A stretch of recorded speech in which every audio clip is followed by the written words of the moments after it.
Hey, what's up? This is John Patrick Morgan, and I'm sat here in my kitchen about to share with you an insight I had in my kitchen about multitasking.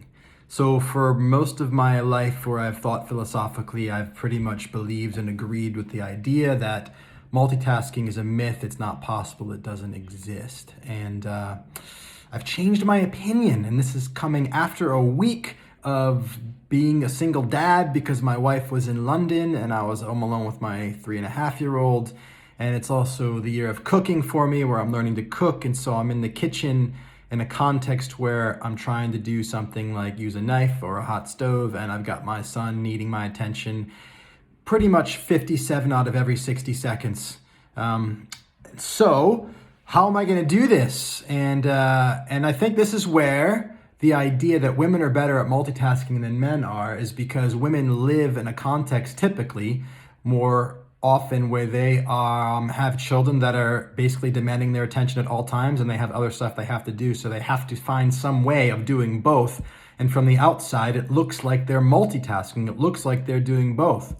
And so here's how I actually feel like I've accessed what looks like multitasking. And I'm calling it looks like for a specific reason, because I actually still hold the principle and the idea is true that multitasking is impossible, but within a certain realm. And so what do I mean by that is now I have a more subtle distinction around the impossibility of multitasking.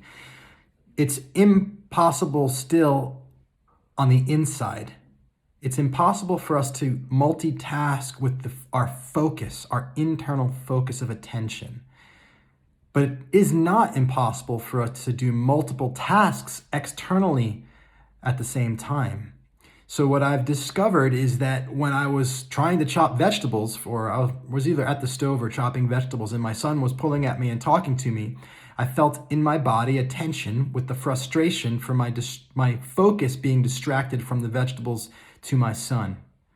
But one of my primary practices is noticing any experience of tension and owning it as my creation, the creation of my mind and my neurology. There's some kind of internal psychological conflict that's occurring in that moment. So for me in that moment, my primary focus is on releasing that before I worry about vegetables or my son. And so through that releasing and the inquiry, I discovered that the tension in my body was actually occurring because of my frustration with the movement of my focus from one thing to the other. I was trying to hold my focus in two places, and that's impossible. We cannot multi-focus. Okay, so we cannot multitask our focus. But what I found is that the moment I accepted that it was true, that it was not possible to multitask my focus, I allowed my focus to just move to my son. And as my focus moved to my son without judgment for it not being okay that it was moving, because I was trying to hold the other place, what I found that my ability to engage with my son and communicate with him and interact with him in a way that had him feel connected and feel like I was paying attention was much greater, which then meant he was happy to wander off and do something for a moment. And it also meant that I was more relaxed enough to stay focused on the external task at hand of chopping vegetables. And so with my body, I was communicating with my son and continuing to move my hand to chop vegetables because I allowed my focus to move from one thing to the other. So the multitasking externally of the body emerges and becomes possible when the internal mind is okay with the idea that it can't focus on more than one thing at a time.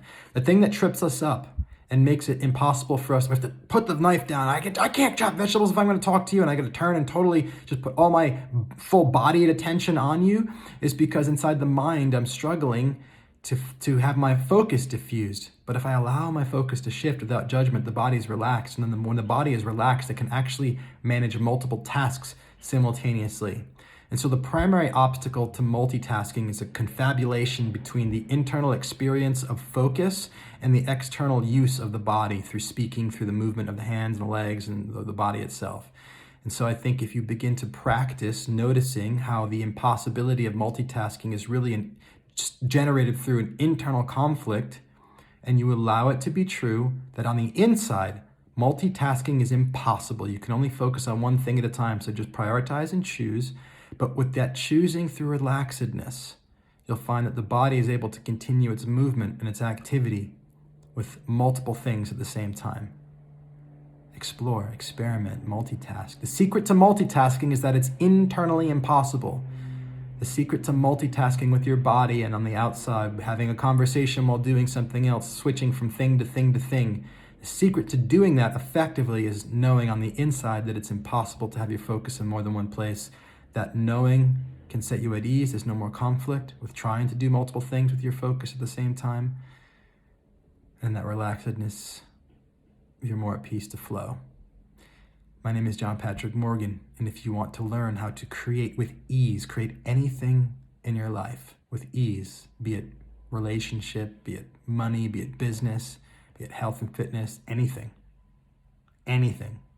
Alles ist möglich, they say in German. Anything is possible, or everything, alles. Then join me in Creating School. Go to creating.school, subscribe, join the community, join our live classes, be part of the conversation, and watch your life ignite. I love you for being here. Thank you so much. I'll talk to you soon.